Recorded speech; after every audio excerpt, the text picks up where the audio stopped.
Uma produção Domínio Público Audiolivros de Arthur Conan Doyle, Sherlock Holmes, em O Cão dos Baskerville, Parte 1. Narração Jaime Maciel. Antes de começar o vídeo, curta, compartilhe e caso ainda não seja inscrito no canal, clique no botão Inscreva-se. Quer ouvir mais histórias de Sherlock Holmes? Confira a nossa playlist. Aproveite o audiolivro. Capítulo 1. O Sr. Sherlock Holmes. O Sr. Sherlock Holmes, que costumava se levantar muito tarde, a não ser nas raras ocasiões em que passava a noite toda acordado, estava sentado à mesa do café. De pé, diante da lareira, eu apanhei a bengala que o nosso visitante esquecera na noite anterior. Era um belo pedaço de madeira grossa, de castão redondo, do tipo conhecido como Penang Lawyer. Logo abaixo do castão, havia um anel de prata com quase 2,5 centímetros de largura. A James Mortimer, MRCS, dos seus amigos do CCH, estava gravado nele, com a data de 1884. Era exatamente o tipo de bengala que o antiquado médico de família costumava usar. Majestosa, resistente e que inspirava confiança. Bem, Watson, o que acha dela? Holmes estava sentado de costas para mim, e eu não dera a ele nenhuma indicação do que fazia no momento. Como você soube o que eu estava fazendo? Acho que você tem olhos atrás da cabeça. Tenho, pelo menos, um bule de café bem polido, folheado de prata diante de mim. Ele disse. Mas fale, Watson, o que você deduz da bengala do nosso visitante, já que, infelizmente, não o encontramos aqui.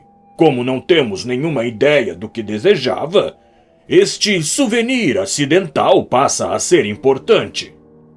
Deixe-me ouvir sua descrição do homem por meio de um exame da bengala. Acho que o Dr. Mortimer é um médico idoso, bem-sucedido e muito estimado, já que aqueles que o conhecem deram-lhe este testemunho de sua estima. Disse eu, seguindo até onde podia os métodos do meu amigo. Ótimo! Disse Holmes. Excelente!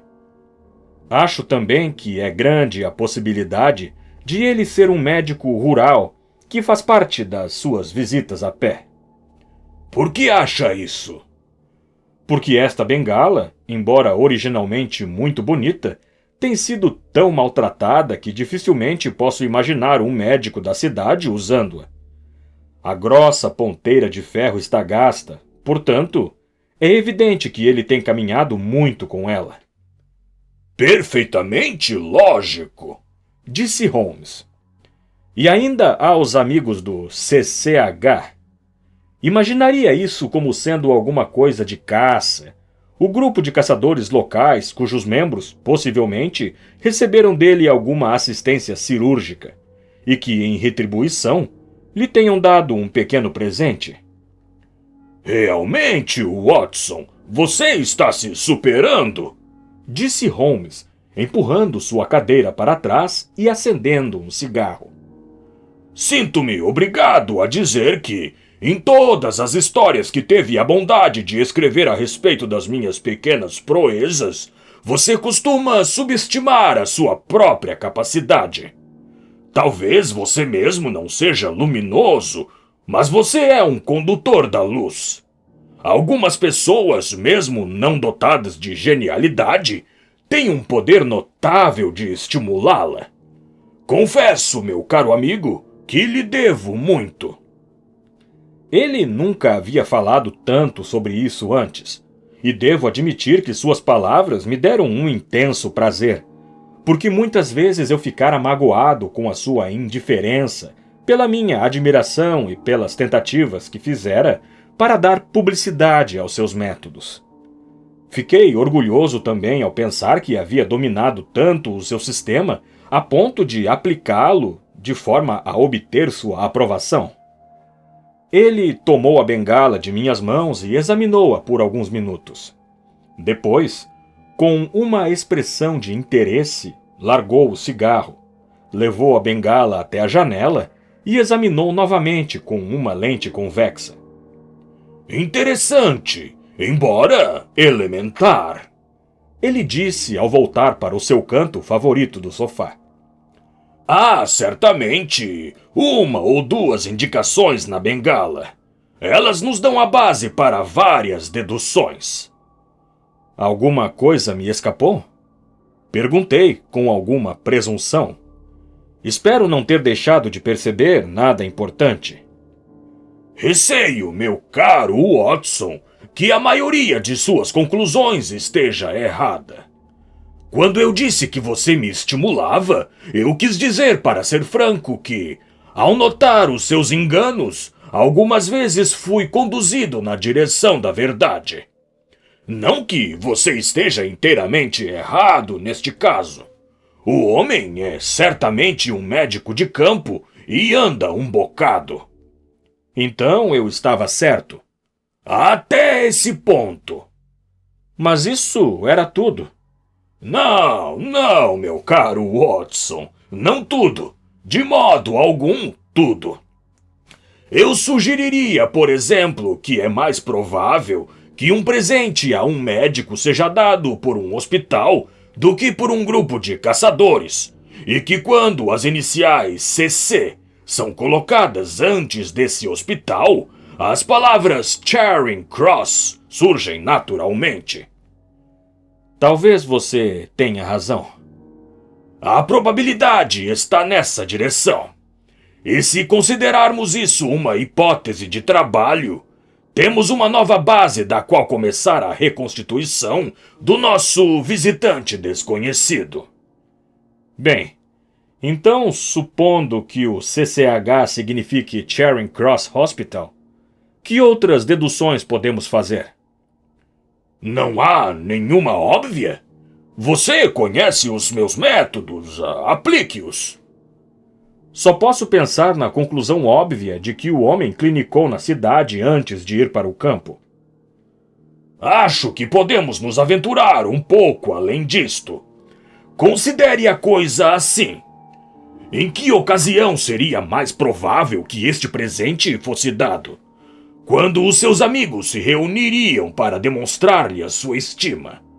Obviamente, no momento em que o Dr. Mortimer retirou-se do serviço do hospital para começar a clinicar por conta própria.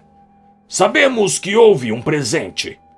Achamos que houve uma mudança de hospital da cidade para uma clínica do campo. Neste caso, estaríamos indo longe demais na nossa dedução se disséssemos que o presente foi por ocasião da mudança. Isso certamente parece provável. Agora você observará que ele não podia fazer parte da equipe do hospital, já que só um homem bem estabelecido numa clínica londrina poderia ter uma posição dessas, e um homem assim não iria se meter no campo. O que ele era, então?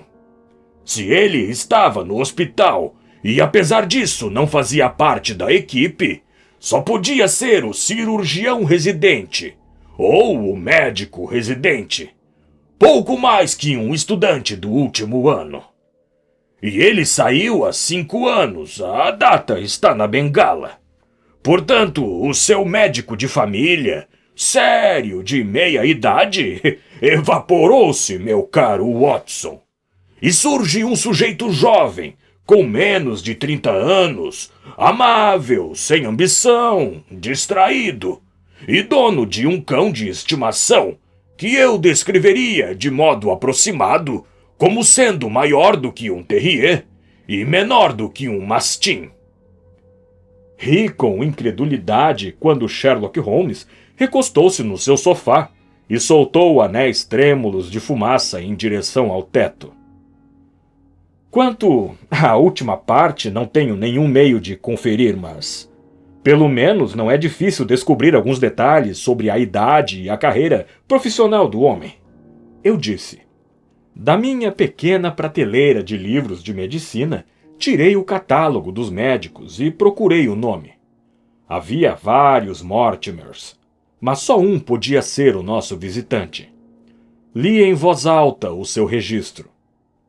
Mortimer James, MRCS, 1882, Grimpen, Dartmoor, Devon, cirurgião residente de 1882 até 1884, do Hospital Charing Cross. Vencedor do Prêmio Jackson de Patologia Comparada, com o ensaio intitulado A Doença é uma Reversão. Membro correspondente da Sociedade Sueca de Patologia, autor de algumas anomalias do atavismo, Lancet 1882, e Progredimos, Journal of Psychology, março de 1883. Médico oficial das paróquias de Grimpen, Torsley e High Barrow. Nenhuma menção àqueles caçadores locais, Watson, mas um médico rural, como você observou com muita perspicácia, disse Holmes com um sorriso maroto. Acho que estou razoavelmente justificado em minhas deduções. E quanto aos adjetivos, eu disse, se me lembro bem, amável, sem ambição e distraído. Segundo minha experiência, só um homem amável neste mundo recebe provas de estima. Só um homem sem ambição abandona uma carreira em Londres por uma no campo. E só um homem distraído deixa a sua bengala e não o seu cartão de visitas após esperar 1 hora na sala. E o cachorro? Tem o hábito de carregar esta bengala atrás do seu dono. Já que é uma bengala pesada, o cachorro a abocanha com força pelo meio. E as marcas dos seus dentes são visíveis. A mandíbula do cachorro, como mostra o espaço entre estas marcas, é larga demais, na minha opinião, para um terrier. E não suficientemente larga para um mastim. Poderia ser, sim, por Deus. É um spaniel de pelos encaracolados. Ele havia se levantado e atravessado a sala enquanto falava. Agora parou na reentrância da janela. Havia tamanha convicção em sua voz que ergui os olhos surpreso. Meu caro amigo, como você pode ter tanta certeza disso? Pelo simples motivo de que estou vendo o próprio cachorro no degrau da nossa porta. E aí está o toque de campainha do seu dono. Não saia, Watson, peço-lhe. Ele é seu irmão de profissão e sua presença pode ser útil para mim. Agora é o momento dramático do destino, Watson, quando se ouve um passo na escada que está caminhando para dentro da vida da gente e não se sabe se para o bem ou para o mal. O que o Dr. James Mortimer, o homem de ciência, pede a Sherlock Holmes, o especialista em crimes? Entre! A aparência do nosso visitante foi uma surpresa para mim, já que estava esperando um clínico rural típico. Ele era um homem muito alto e magro, com um nariz comprido como um bico, que se projetava entre 2 olhos cinzentos, vivos, muito juntos, e faiscando por trás de um par de óculos com aros de ouro. Estava vestido de modo profissional, mas bastante desleixado, porque sua sobrecasaca estava suja e suas calças puídas. Embora fosse jovem, suas costas compridas já estavam curvadas, e ele caminhava com um impulso da cabeça para frente e um aspecto geral de atenta benevolência. Quando entrou, seus olhos caíram sobre a bengala na mão de Holmes, e ele correu para ela com uma exclamação de alegria. Estou tão contente, ele disse. Eu não tinha certeza se havia deixado aqui ou no escritório da companhia de navegação. Eu não perderia essa bengala por nada nesse mundo. Um presente, vejo, disse Holmes. Sim, senhor. Do hospital Charing Cross? De 1 ou 2 amigos de lá por ocasião do meu casamento. Meu Deus, isso é mau, disse Holmes, sacudindo a cabeça. O Dr. Mortimer piscou, um pouco espantado. Por que isso foi mal? Apenas porque o senhor desorganizou as nossas pequenas deduções. O seu casamento, diz o senhor. Sim, eu me casei, de modo que deixei o hospital e com ele todas as esperanças de uma clínica de consultas. Foi necessário para montar um lar. Vamos. Afinal de contas, não estamos tão errados, disse Holmes. E agora, Dr. James Mortimer? Senhor cavalheiro, senhor, um humilde MRCS. E um homem de mente precisa, evidentemente. Um diletante da ciência, Sr. Holmes. Um apanhador de conchas nas praias do grande oceano desconhecido. Presumo que seja ao Sr. Sherlock Holmes que eu esteja me dirigindo, e não...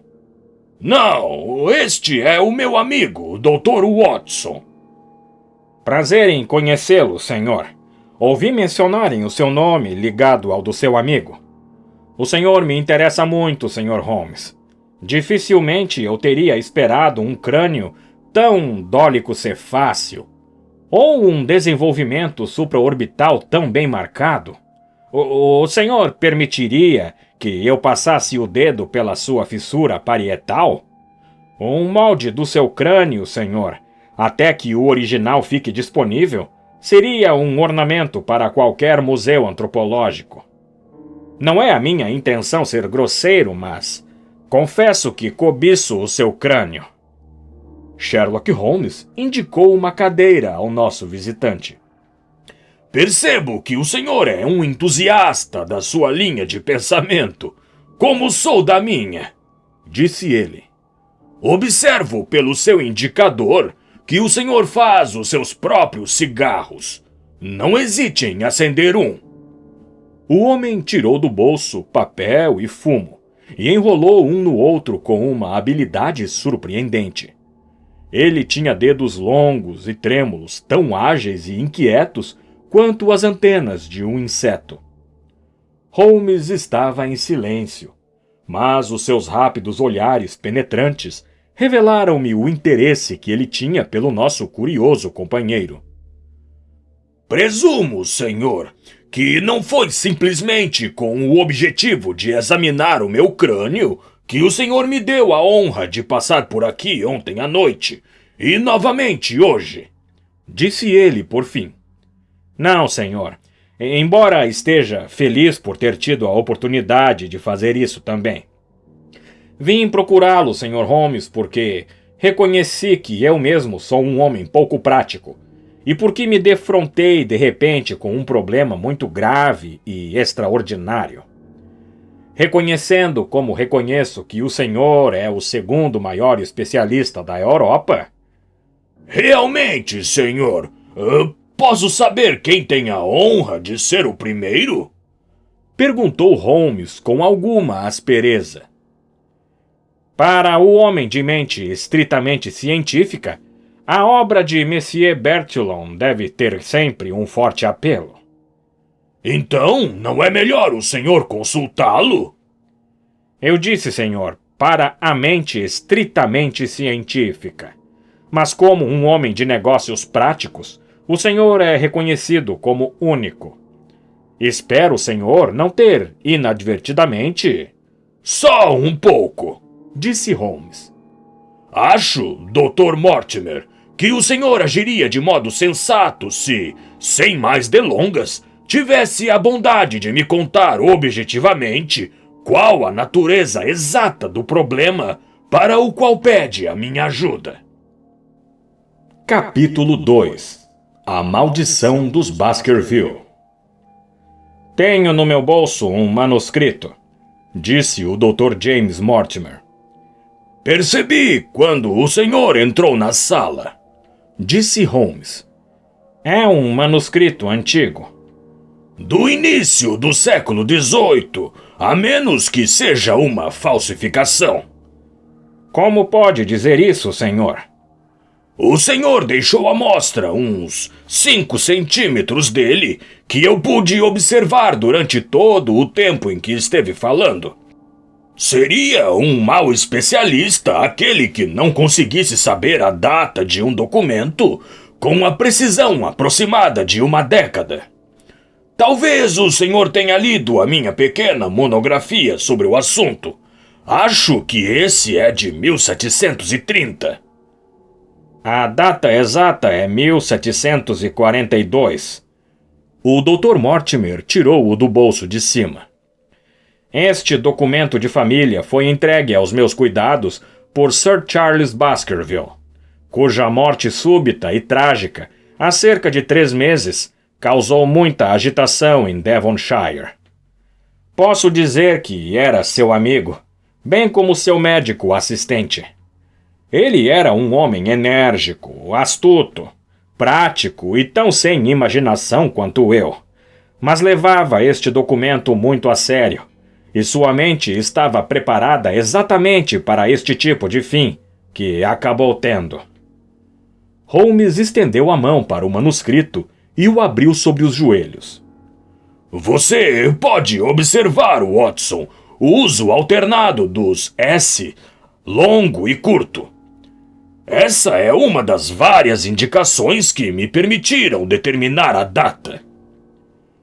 Olhei por cima do seu ombro para o papel amarelo e a escrita desbotada. Em cima estava escrito Mansão Baskerville e abaixo, em números grandes rabiscados, 1742. Parece uma espécie de relato. Sim, o relato de uma lenda que corre na família Baskerville. Mas acho que o senhor quer me consultar a respeito de alguma coisa mais recente e prática. Muito recente. É um assunto muito prático e muito urgente, que precisa ser decidido em 24 horas. Mas o manuscrito é curto e está intimamente ligado ao caso. Com sua permissão, vou lê-lo para o senhor. Holmes recostou-se na cadeira, juntou as pontas dos dedos e fechou os olhos com um ar de resignação. O Dr. Mortimer aproximou o manuscrito da luz e leu, numa voz alta e desafinada, esta narrativa antiga e curiosa. Sobre a origem do cão dos Baskerville, houve muitos relatos. Mas como eu descendo em linha direta de Hugo Baskerville, e como ouvi a história de meu pai, que também a ouviu dele, eu a registrei, acreditando que ela ocorreu do modo como está relatada aqui. E gostaria que vocês acreditassem, meus filhos, que a mesma justiça que pune o pecado também pode perdoá-lo com benevolência, e que nenhuma condenação é tão pesada que não possa ser anulada pela prece e pelo arrependimento. Então, aprendam com essa história a não temer os frutos do passado, de modo que as paixões condenáveis que fizeram nossa família sofrer de maneira tão atroz não sejam novamente o motivo de nossa desgraça.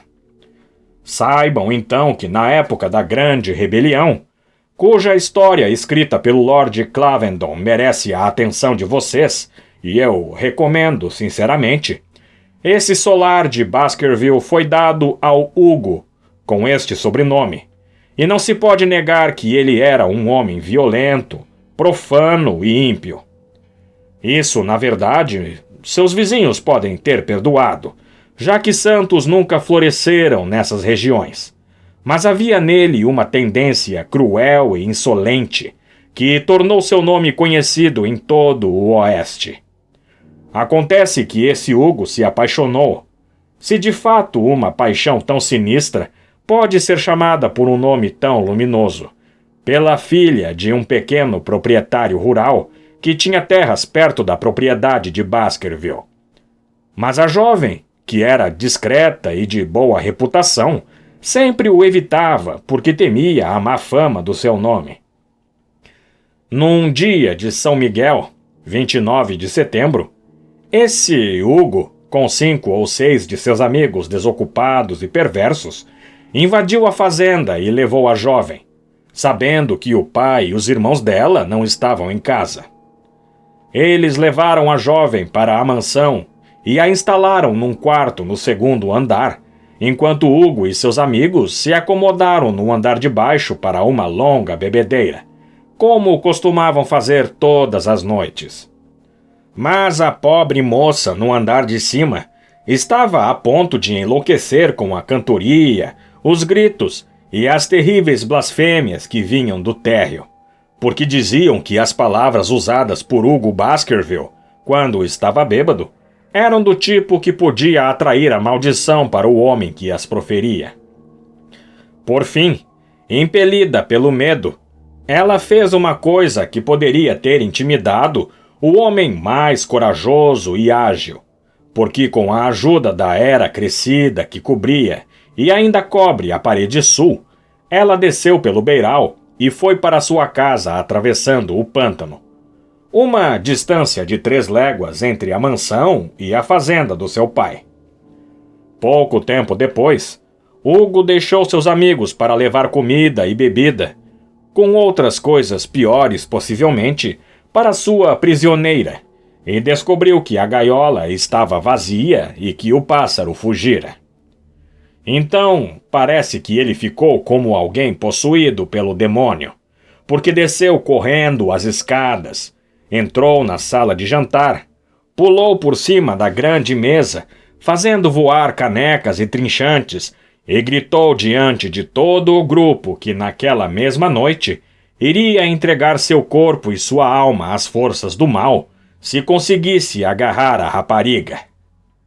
E enquanto os estroinas ficavam horrorizados diante da fúria do homem, um mais perverso, ou talvez mais bêbado que o resto, gritou que eles deveriam pôr os cachorros atrás dela.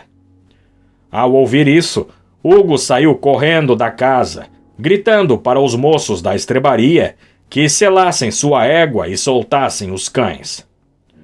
Dando a eles um lenço de cabeça da moça, Hugo os atiçou e partiram pelo pântano sob o luar.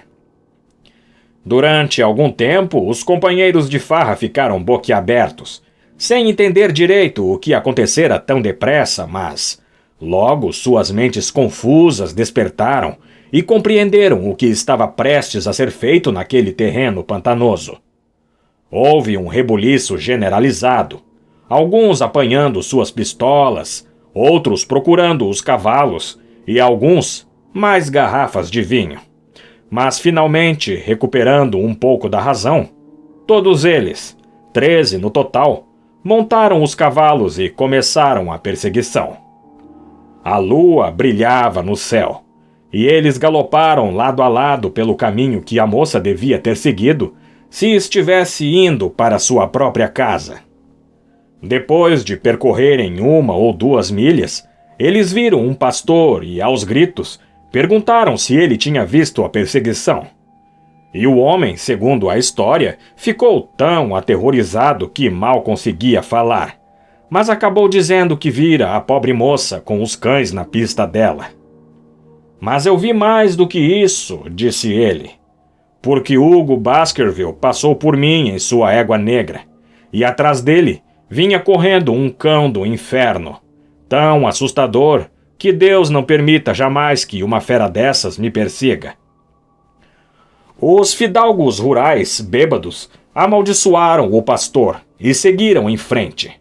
Mas logo suas peles gelaram, porque um tropel aproximou-se pelo pântano, e a égua negra, coberta de espuma branca, passou por eles com a rédea caída e a sela vazia. Depois os farristas cavalgaram bem juntos, porque estavam apavorados, mas ainda seguiram pelo brejo, Embora cada um deles, se estivesse só, ficaria muito satisfeito em virar a cabeça do seu cavalo para voltar. Cavalgando lentamente, acabaram encontrando os cães. Estes, embora conhecidos por sua bravura e sua raça, estavam ganindo, amontoados no alto de uma encosta ou barranco, como o chamamos no pântano, alguns se afastando furtivamente, e outros, com os pelos das costas eriçados e os olhos fixos, observavam o estreito vale que se estendia abaixo deles.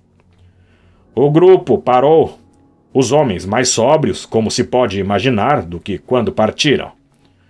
A maioria deles não avançaria de maneira alguma, mas 3, os mais afoitos, ou talvez os mais bêbados, seguiram em frente, descendo o barranco.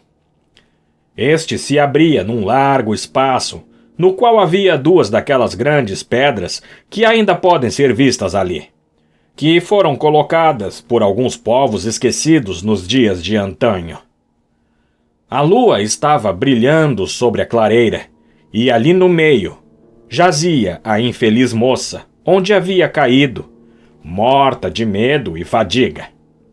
Mas não foi a visão do corpo dela, nem a do corpo de Hugo Baskerville, que estava perto dela, que arrepiou os cabelos desses 3 fanfarrões temerários, mas sim o fato de que em cima de Hugo, e estraçalhando a sua garganta, estava uma coisa hedionda, uma fera grande e preta, com a forma de um cão, porém, maior do que qualquer cão que os olhos mortais jamais tenham visto. E enquanto eles olhavam, a coisa arrancou um pedaço da garganta de Hugo Baskerville. E quando ela virou seus olhos chamejantes e as mandíbulas gotejantes para eles, os 3 soltaram gritos de medo e fugiram à rédea solta, ainda gritando pelo pântano. Dizem que um deles morreu naquela mesma noite em consequência do que tinha visto, e os outros 2 não passaram de homens alquebrados pelo resto de suas vidas. Essa é a história, meus filhos, do aparecimento do cão que dizem ter perseguido a família tão cruelmente desde então. Se eu a registrei, é porque aquilo que se conhece claramente produz menos terror do que aquilo que é apenas insinuado e imaginado. Nem se pode negar que muitas pessoas da família têm tido mortes infelizes, que foram repentinas, sangrentas e misteriosas. Contudo, que nós possamos nos abrigar na bondade infinita da providência, que não puniria para sempre os inocentes além da 3ª ou 4ª geração, como ameaça a Sagrada Escritura. A essa providência, meus filhos, eu os recomendo e os aconselho a título de cautela, evitar atravessar o pântano naquelas horas sombrias em que as forças do mal estão exaltadas.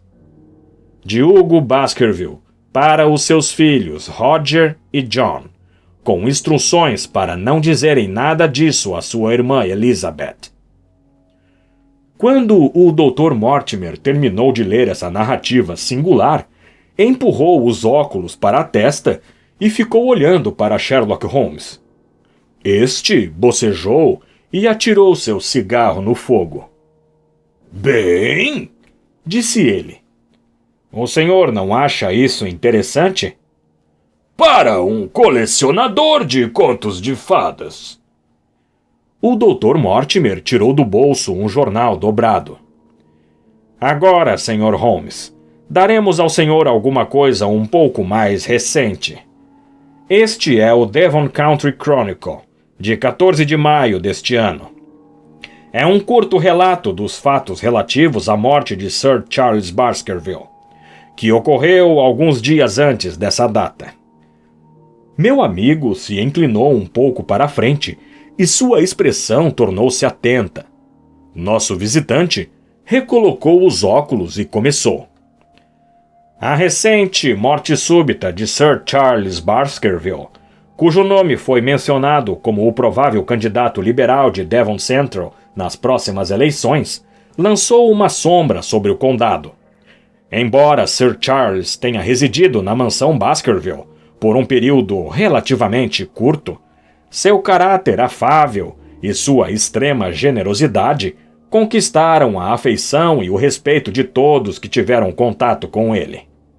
Nesta época de Nouveau Riches, é animador encontrar um caso em que o herdeiro de uma antiga família do condado, que enfrentou um período ruim, seja capaz de fazer sua própria fortuna e trazê-la de volta consigo para restaurar a grandeza arruinada da sua estirpe. Sir Charles, como é do conhecimento geral, ganhou grandes somas de dinheiro na especulação sul-africana. Mais prudente do que aqueles que continuam até a roda da fortuna voltar-se contra eles, teve seus lucros e voltou para a Inglaterra com eles. Faz apenas 2 anos desde que ele foi morar na mansão Baskerville, e todo mundo comenta a respeito dos seus grandes planos de reconstrução e melhoramentos que foram interrompidos com sua morte. Não tendo filhos, era seu desejo manifestado abertamente que toda a região devesse, enquanto ele fosse vivo, se beneficiar de sua boa sorte, e muitos terão motivos pessoais para lamentar o seu fim prematuro. Seus donativos generosos para as obras de caridade locais e do condado foram relatados com frequência nestas colunas. Não se pode dizer que as circunstâncias relacionadas com a morte de Sir Charles tenham sido inteiramente esclarecidas pelo inquérito, mas pelo menos foi feito o suficiente para afastar os rumores gerados pela superstição local. Não há qualquer motivo para suspeitar de crime ou imaginar que a morte pudesse decorrer senão de causas naturais. Sir Charles era viúvo, e um homem do qual se pode dizer que, em certos aspectos, era excêntrico. Apesar da sua fortuna considerável, tinha gostos pessoais simples, e seus empregados na mansão Baskerville eram um casal chamado Barrymore, o marido na função de mordomo e a mulher de governanta.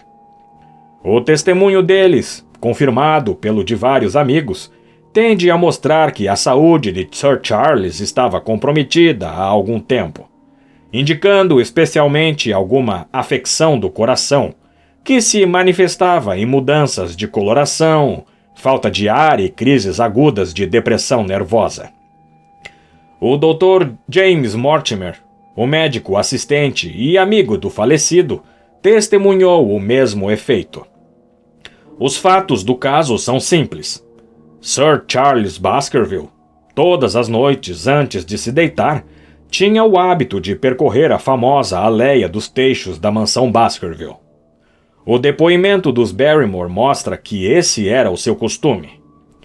No dia 4 de maio, Sir Charles havia anunciado sua intenção de partir no dia seguinte para Londres e havia ordenado a Barrymore que preparasse a sua bagagem. Naquela noite, ele saiu, como de hábito, para o seu passeio, durante o qual costumava fumar um charuto.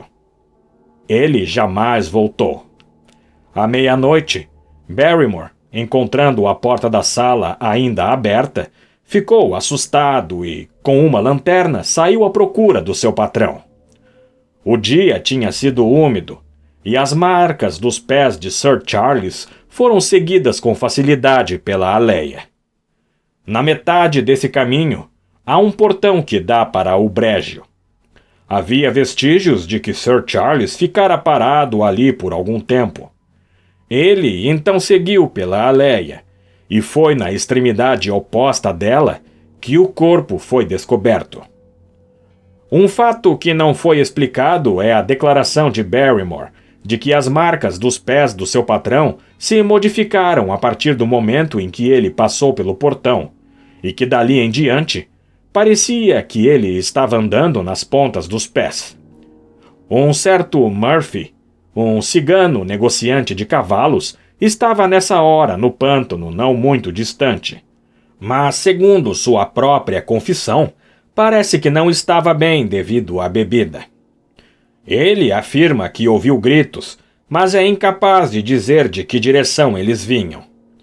Nenhum sinal de violência foi encontrado no corpo de Sir Charles, e embora o depoimento do médico mencionasse uma deformação facial quase inacreditável, tão grande que o Dr. Mortimer, a princípio, recusou-se a acreditar que era o seu amigo e paciente que jazia diante dele, foi explicado que esse é um sintoma não raro nos casos de dispneia e morte por exaustão cardíaca.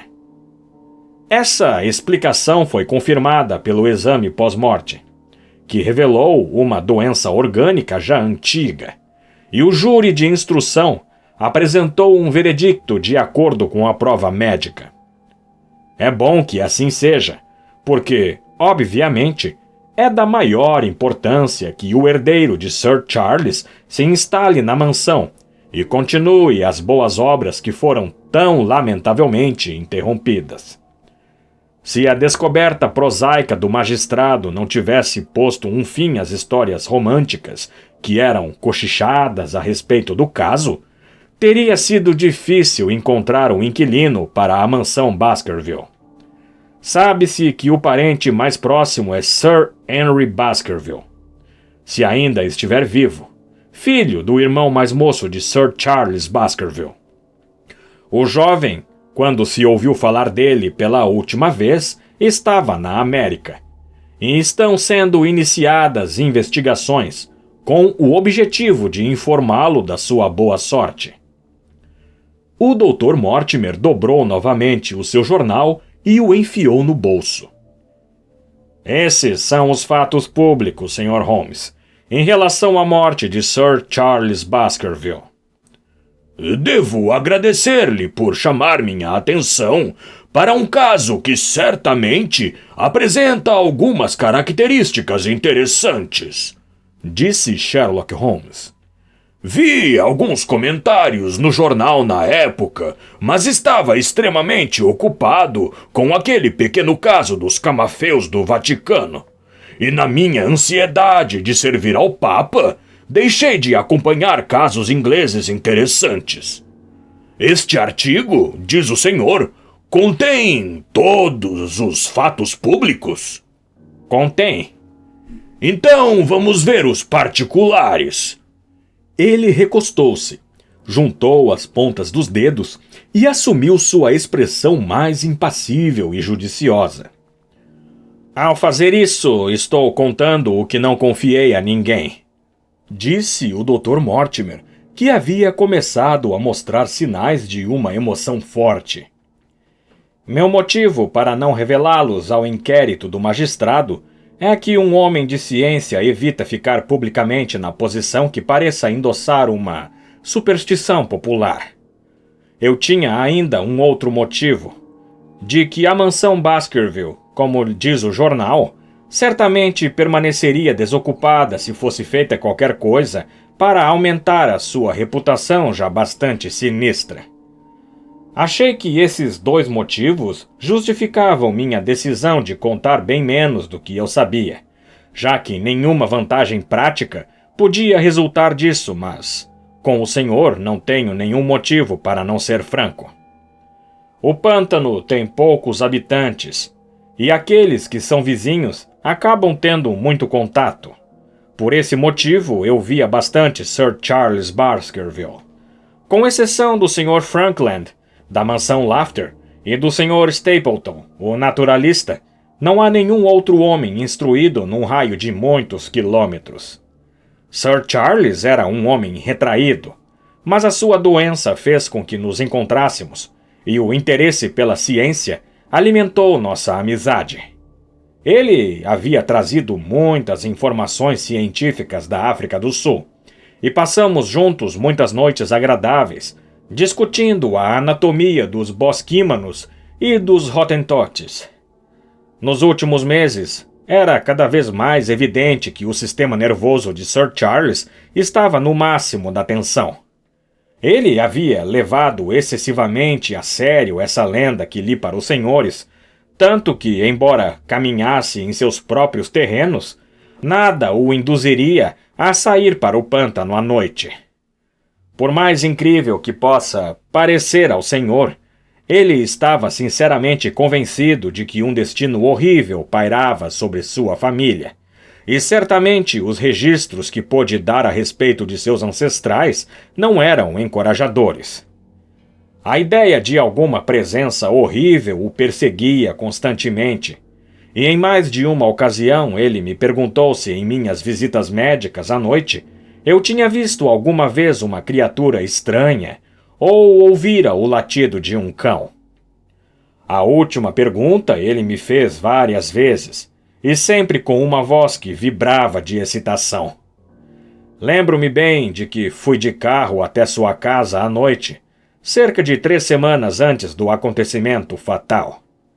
Por acaso, ele estava junto à porta da sala. Eu desci da minha charrete, parei diante dele e vi que seu olhar passava por cima do meu ombro e se fixava em alguma coisa atrás de mim com a mais medonha expressão de horror.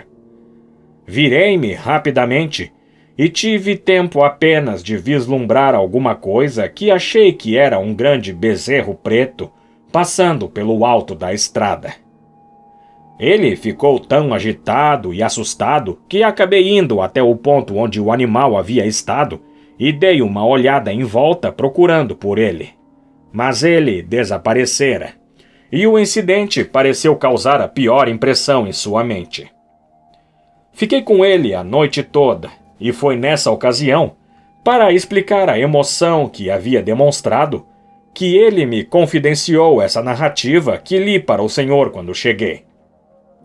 Menciono esse pequeno episódio porque ele assume certa importância diante da tragédia que se seguiu. Mas eu estava convencido na ocasião de que o assunto era completamente banal e que a agitação dele não tinha nenhuma justificação. Era aconselho meu que Sir Charles estava prestes a ir para Londres. Eu sabia que seu coração estava abalado, afetado, e a ansiedade constante na qual ele vivia, embora a causa dela pudesse ser quimérica, estava evidentemente tendo um efeito grave sobre a sua saúde. Achei que alguns meses em meio a distrações da cidade fariam com que ele voltasse um novo homem. O Sr. Stapleton, um amigo comum que estava muito preocupado com o seu estado de saúde, tinha a mesma opinião. No último instante, ocorreu essa terrível catástrofe. Na noite da morte de Sir Charles, Barrymore, o mordomo, que fez a descoberta, mandou Perkins, o criado, a cavalo me chamar. E como eu estava acordado até tarde, pude chegar à mansão Baskerville 1 hora após o acontecimento. Conferi e confirmei todos os fatos que foram mencionados no inquérito. Segui as pegadas pela Aleia dos Teixos. Vi o ponto junto ao portão do pântano onde ele pareceu ter esperado. Observei a mudança de forma das pegadas depois desse ponto. Notei que não havia nenhuma outra pegada além das de Barrymore no saibro macio e, finalmente, examinei com cuidado o corpo, que não havia sido tocado até a minha chegada. Sir Charles jazia de bruços, com os braços abertos e os dedos enterrados no chão, e com suas feições convulsionadas por alguma emoção forte, a tal ponto que eu quase não poderia jurar pela sua identidade. Não havia nenhum ferimento físico de qualquer espécie, mas Barrymore fez uma declaração falsa no inquérito. Ele disse que não havia marcas no chão em volta do corpo. Ele não observou nenhuma, mas eu observei. Alguma distante, mas recentes e nítidas. Pegadas? Pegadas. De homem ou mulher? O Dr. Mortimer olhou de modo estranho para nós por um instante, e sua voz se transformou quase num sussurro quando respondeu. Sr. Holmes, eram pegadas de um cão gigantesco. Fim da parte 1.